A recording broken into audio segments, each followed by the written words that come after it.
ஸ்கூலுக்கு கிளம்பாம என்ன பாட்டு பாடிட்டு இருக்க? அம்மா எனக்கு தலை வலிக்குதுமா, காய்ச்சல் வர மாதிரியே இருக்குதுமா. ஆமா ஆமா வரும் வரும், நல்லா வரும். மிஸ்ஸுக்கு அடி வாங்கி முடிச்சோன்னா எல்லாம் சரியாயிரும். எந்திரிச்சு ஸ்கூலுக்கு கிளம்பு. பாரு, புக்கை கூட எடுத்து வைக்காம இப்படி படுத்து கிடந்தா லீவ் போட விட்டுருவேன் நினைச்சியோ? சீக்கிரம் எந்திரிச்சு கிளம்புற வேலையை பாரு. அம்மா இனிய பார்த்தா பாவமா இல்லையா?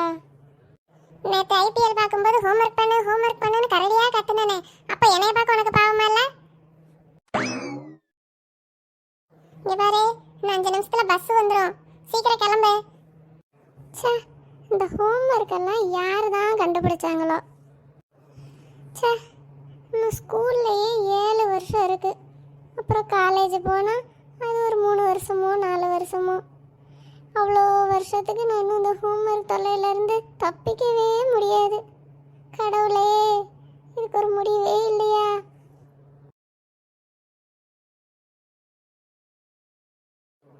ஹை, மழை வருது. அப்போ கண்டிப்பாக லீவ் விட்டுருவாங்க. போய் நியூஸை பார்ப்போம். என்ன ஏதேதோ ஊரெல்லாம் சொல்கிறாங்க, நம்ம ஊரை மட்டும் சொல்ல மாட்டேங்கிறாங்க லீவுன்னு. ஒருவேளை கலெக்டர் தூங்கிட்டாரோ? ஸ்கூல் பஸ் வந்துட்டு, கிளம்பு சீக்கிரம். அப்போ லீவ் இல்லையா? கடவுளே, நான் ஹோம்ஒர்க் பண்ணாதது தப்பு தான். அதுக்கு இப்படியா சோதிப்ப? இன்னைக்கு டீச்சர்கிட்ட அடிதான் போ. ஏல சுஜித், என்ன படிக்கலாம் செய்யற? ஏதாவது பரீட்சை கிரிச்சுன்னு சொன்னாங்களா இன்னைக்கு? பரீட்சை எல்லாம் ஒன்றும் இல்லை வச்சோ, நான் ஹோம்ஒர்க் பண்ணல. நேற்று கிரிக்கெட்டை பார்த்து தூங்கி ஹோம்ஒர்க் பண்ணவே டைம் இல்லை. அதான் சீக்கிரமே ஸ்கூலுக்கு வந்து உட்காந்து எழுதிட்டு இருக்கேன். இந்தா இப்போ முடிச்சிருவேன். என்னது முடிச்சிருவியா? நானும் ஒன்றும் எழுதவே இல்லை சுஜித். என்ன செய்யனே தெரியல. டீச்சர்கிட்ட நல்லா அடி வாங்க போகிறேன். ஏன் வச்சோ, காலையில் சீக்கிரம் எந்திரிச்சு செஞ்சிருக்கலாம்ல? எங்கெல்லாம் காலையில் செய்ய? நேற்று கிரிக்கெட் பார்த்த சந்தோஷத்தில் ஹோம்ஒர்க் செய்யலை. காலையில் ஹோம்ஒர்க் செய்யலையேன்னு கவலையிலேயே ஹோம்ஒர்க் செய்யலை. அப்புறம் எனக்கு எப்படி நேரம் இருக்கும் சொல்லு? சரி, இப்போ எழுத முடிகிற வரைக்கும் எழுது. ஒன்றுமே எழுதாமல் இருந்தால் தான் நிறைய அடிப்பாங்க. அட்லீஸ்ட் கொஞ்சமாவது எழுதி இருந்தால் கொஞ்சமாக அடிப்பாங்க. இப்போ உட்காந்து எழுது. இந்த சளி காய்ச்சல்லாம் பாரு, நம்ம எங்கேயாவது ஊரை சுற்றி பார்க்க போகிறோம், சினிமா தேட்டருக்கு போகிறோன்னா அப்போ தான் சளி பிடிக்கும். ஐஸ் வாங்கி தர மாட்டேன், திங்க வாங்கி தர மாட்டேன்றாங்க வீட்டில். இந்த பாலா போனது இப்போ வந்து தொலையாதா? ஆமாம் பாத்தியா, எனக்கும் எப்போ பார்த்தாலும் அப்படிதான் வரும். எங்கேயாவது வெளியே போனால் போதும், உடனே அன்னைக்கு தான் சளி பிடிக்கும், காய்ச்சல் வரும். நமக்கு தான் வர வேண்டாம். இந்த டீச்சருக்காவது சளி காய்ச்சல்னு வந்து லீவ் போட்டு வீட்டில் இருக்கலாம்ல. நம்ம இப்படி அறக்க பறக்க ஹோம்ஒர்க் செய்ய தேவையில்ல. முதல்ல எதுக்கு இந்த ஹோம்ஒர்க் எல்லாம் கொடுக்குறாங்களோ? சே. ஏல விக்கி, நீ ஹோம்ஒர்க் செஞ்சிட்டியால? அதெல்லாம் நான் நேற்றே செஞ்சுட்டேன். என்ன நேற்றே செஞ்சிட்டியா? நீ இந்த ஐபிஎல் எல்லாம் பார்க்க மாட்டியால? ஐபிஎல்லா அப்படின்னா என்னது? ஐபிஎல் தெரியாதா?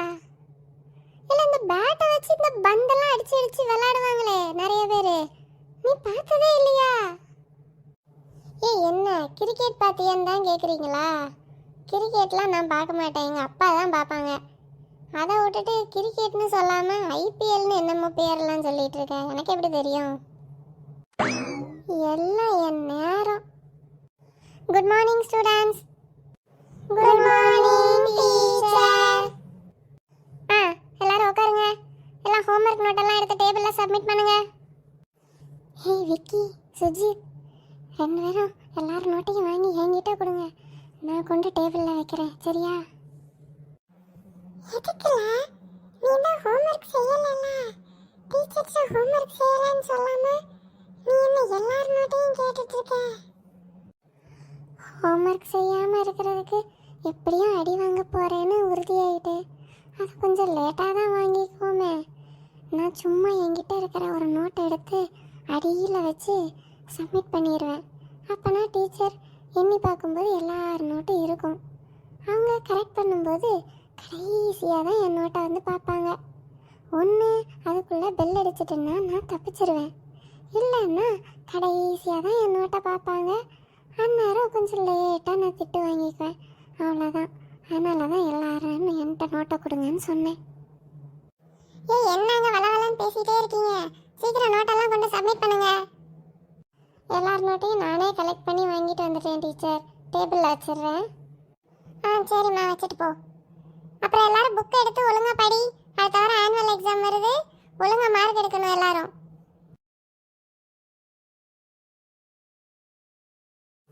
என்னல டீச்சர் இவ்வளோ வேகமாக நோட்டெல்லாம் திருத்துறாங்க?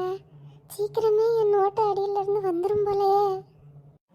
உனக்கு இன்னைக்கு அடிதானே உறுதியாயிருச்சு. நல்ல மனசை தரப்படுத்திட்டு தயாராக இருந்துக்கோ. Excuse me teacher. உள்ளே வாங்க டீச்சர். என்ன விஷயம்? ஒன்றும் இல்லை டீச்சர், விஷால ஹெச்எம் பார்க்கணும்னு சொன்னாங்க. அதனால அங்கே ஹெச்எம் ரூமுக்கு வர சொன்னாங்க. கூட்டிகிட்டு போங்க டீச்சர். ஒன்னதான் கூப்பிடுறாங்க போல. எஸ்கேப் ஆயிட்டப்போ. ஆமாங்க, ஹெச்எம் ரூம் போனால் கிரேட் எஸ்கேப்பு. அதுக்கப்புறம் இந்த பீரியட் முடிஞ்சு பெல் அடித்ததுக்கு அப்புறமா தான் நான் இங்கே வருவேன். அதுக்குள்ளே நம்ம டீச்சர் ஹோம்ஒர்க் நோட்டெல்லாம் பார்த்து முடிச்சிருவாங்க. ஏய் ஜாலி. சாரி டீச்சர், விஷால் இல்லை, விக்னேஷை தான் கூப்பிடுறாங்க. விக்னேஷ், கொஞ்சம் ஹெச்எம் ரூம் வரைக்கும் வந்துட்டு போமா. டீச்சர், நான் போட்டுமா? போயிட்டு வாமா. என்ன சோதனைல இது? இப்படி ஆசை காட்டி நம்மளை ஏமாத்துறாங்க. நம்மள எல்லாம் வச்சு ஒன்று என்ன, இன்னைக்கு நீ மட்டும்தான் ஹோம்ஒர்க் செய்யலை, நான் செஞ்சு வச்சுட்டேன். நீ வேற ஏன் நேரங்காலம் தெரியாமல் காமெடி பண்ணிட்டு இருக்க? இன்னும் 2 நோட்டு தான் இருக்கு, அடுத்து என் நோட்டு வந்துடும். விட வச்சு, இன்னைக்கு என்ன ஒரு நாள் அடி வாங்கிக்கோ. இல்லைன்னா ஹோம்ஒர்க் எழுத உட்காந்தா எனக்கு கைவலி தலைவலி நிறையாவது சொல்லு, அதனால தான் செய்ய முடியலை அப்படின்னு என்னத்தையாவது சொல்லு, விட்டுருவாங்க. என்னத்தை சொல்லப்போ, அடுத்து என் நோட்டை தான் எடுக்க போகிறாங்க. கடவுளே, பெல்லாவது அடிக்கக்கூடாதா? போச்சு, என் நோட்டை எடுத்துட்டாங்க. என்ன ஆக போகுதுன்னு தெரியலையே. விஷால், இங்க வா. செத்த இன்னைக்கு. All the best teacher. Vishal, என்ன இது? அது வந்து டீச்சர், ஹோம்ஒர்க்கு மறந்து. தெரியுது, ஹோம்ஒர்க் எழுதி வீட்டில் வச்சுட்டு வந்துட்டேன் அதானே? அதுக்கு பதிலாக உங்கள் அம்மா கோலநட்டை தூக்கிட்டு வந்திருக்கேன். டீச்சர், நோட்டு பேக்கில் எடுத்து வைக்கும்போது பார்த்து எடுத்து வைக்க மாட்டியா என்ன நோட்டு வைக்கிறோன்னு? சரி, ஹோம்ஒர்க் நோட்டை நாளைக்கு மறக்காமல் எடுத்துகிட்டு வா, சரியா? ஆனால் அந்த கோல நோட்டை ஒரு 3 நாள் கழிச்சு தரேன்னு உங்கள் அம்மாட்ட சொல்லிடு. சரி டீச்சர். நல்லா அழகழகாக கோலம் போட்டிருக்காங்க உங்கள் அம்மா.